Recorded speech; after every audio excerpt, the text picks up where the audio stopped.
A Christmas Carol, in prose being a ghost story of Christmas. By Charles Dickens, Stave v. The end of it, yes, and the bedpost was his own. The bed was his own, the room was his own, best and happiest of all, the time before him was his own, to make amends in. I will live in the past, the present, and the future, Scrooge repeated, as he scrambled out of bed. The spirits of all three shall strive within me, O Jacob Marley, heaven, and the Christmas time be praised for this. I say it on my knees, old Jacob on my knees. He was so fluttered and so glowing with his good intentions that his broken voice would scarcely answer to his call. He had been sobbing violently in his conflict with the spirit, and his face was wet with tears. "They are not torn down," cried Scrooge, folding one of his bed curtains in his arms. "They are not torn down, rings and all. They are here, I am here, the shadows of the things that would have been, may be dispelled. They will be, I know they will." His hands were busy with his garments all this time, turning them inside out, putting them on upside down, tearing them, mislaying them, making them parties to every kind of extravagance. "I don't know what to do," cried Scrooge, laughing and crying in the same breath, and making a perfect Laocoon of himself with his stockings. "I am as light as a feather. I am as happy as an angel. I am as merry as a schoolboy. I am as giddy as a drunken man.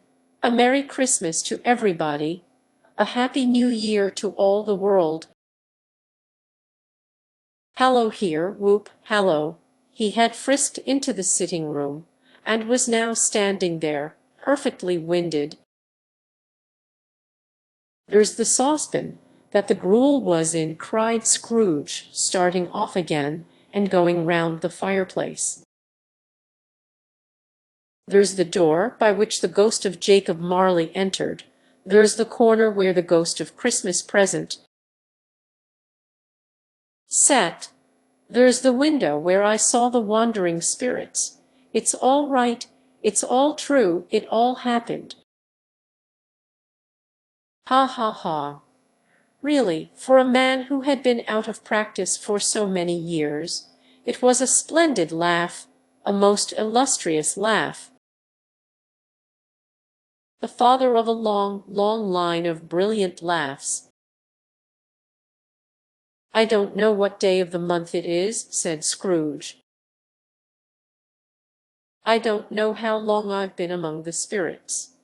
I don't know anything. I am quite a baby. Never mind. I don't care. I should rather be a baby. Hallo, whoop, hallo here." He was checked in his transports by the churches, ringing out the lustiest peals he had ever heard.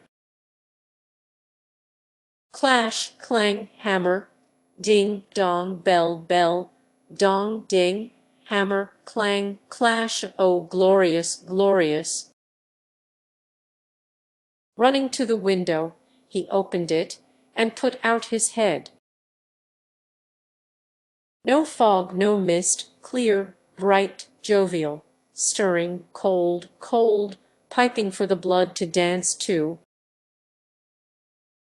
Golden sunlight, heavenly sky, sweet fresh air, merry bells.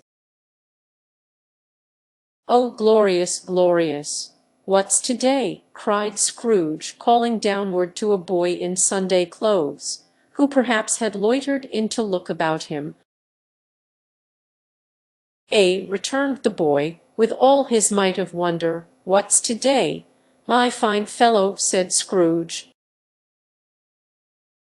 "To-day," replied the boy. "Why, Christmas Day. It's Christmas Day. said Scrooge to himself. I haven't missed it.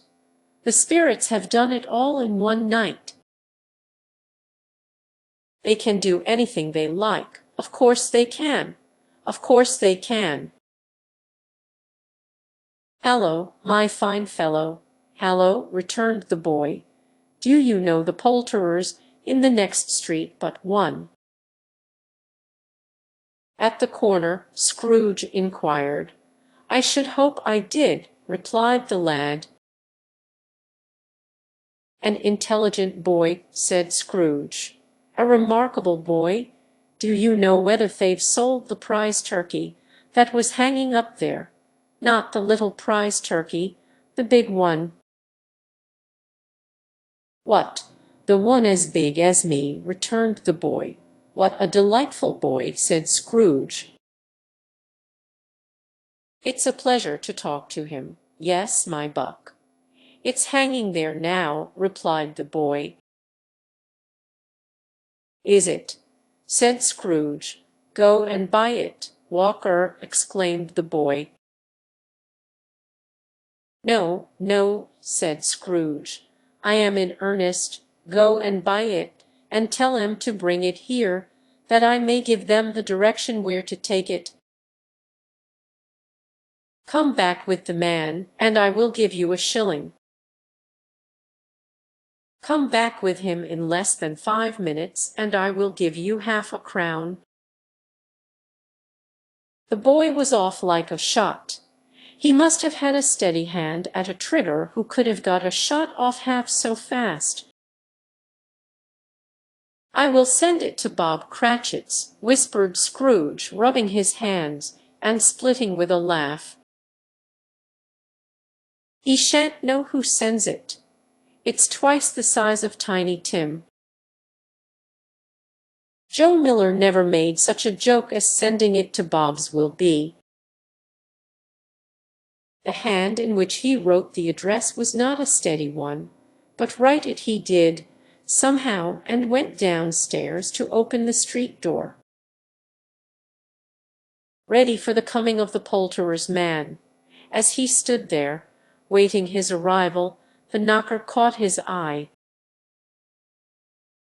I shall love it, as long as I live, cried Scrooge, patting it with his hand.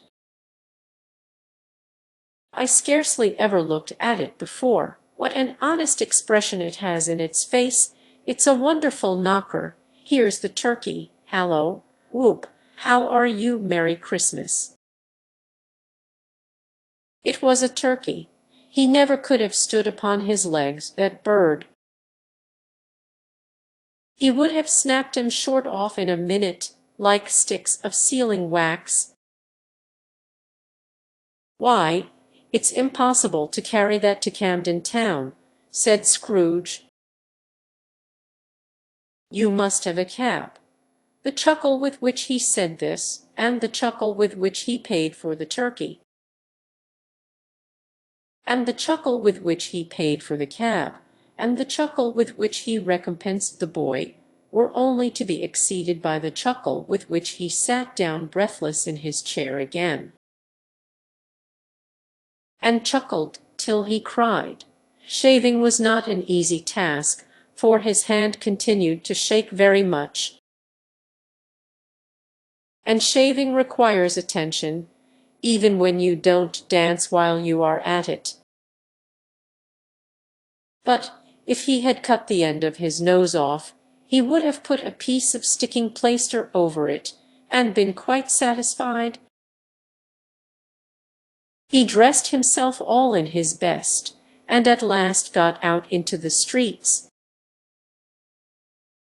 The people were by this time pouring forth, as he had seen them with the ghost of Christmas present, and walking with his hands behind him, Scrooge regarded every one with a delighted smile. He looked so irresistibly pleasant, in a word, that 3 or 4 good-humoured fellows said, "Good morning, sir, a Merry Christmas to you," and Scrooge said often afterwards that of all the blithe sounds he had ever heard, those were the blithest in his ears. He had not gone far, when coming on towards him, he beheld the portly gentleman who had walked into his counting-house the day before, and said, "Scrooge and Marley's, I believe." It sent a pang across his heart to think how this old gentleman would look upon him when they met. But he knew what path lay straight before him, and he took it. "My dear sir," said Scrooge, quickening his pace, and taking the old gentleman by both his hands, "how do you do? I hope you succeeded yesterday. It was very kind of you." "A Merry Christmas to you, sir, Mr. Scrooge." "Yes," said Scrooge, "that is my name, and I fear it may not be pleasant to you.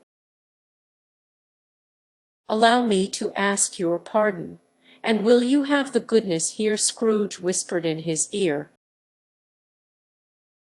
"Lord bless me!" cried the gentleman, as if his breath were taken away. "My dear Mr. Scrooge, are you serious?" "If you please," said Scrooge. "Not a farthing less. A great many back payments are included in it, I assure you." "Will you do me that favor, my dear sir?" said the other, shaking hands with him. "I don't know what to say to such munificence." "Don't say anything, please," retorted Scrooge. "Come and see me. Will you come and see me?" "I will," cried the old gentleman. And it was clear he meant to do it. "Thank'ee," said Scrooge. "I am much obliged to you. I thank you 50 times. Bless you." He went to church, and walked about the streets, and watched the people hurrying to and fro, and patted children on the head, and questioned beggars, and looked down into the kitchens of houses, and up to the windows, and found that everything could yield him pleasure. He had never dreamed that any walk, that anything could give him so much happiness. In the afternoon he turned his steps towards his nephew's house. He passed the door a dozen times before he had the courage to go up and knock. But he made a dash and did it. "Is your master at home, my dear?" said Scrooge to the girl. "Nice girl, very. Yes, sir." "Where is he, my love?" said Scrooge. "He's in the dining-room, sir, along with mistress. I will show you upstairs, if you please."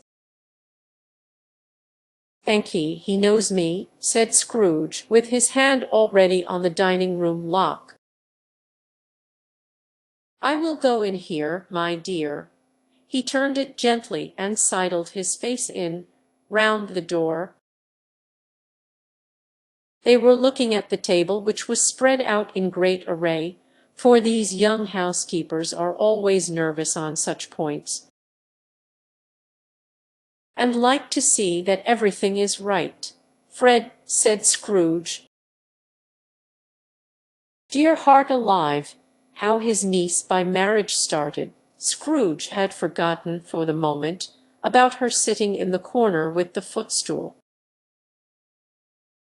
Or he wouldn't have done it on any account. "Why, bless my soul!" cried Fred. "Who's that?" "It's I, your Uncle Scrooge. I have come to dinner. Will you let me in, Fred?" Let him in. It is a mercy he didn't shake his arm off. He was at home in 5 minutes. Nothing could be heartier.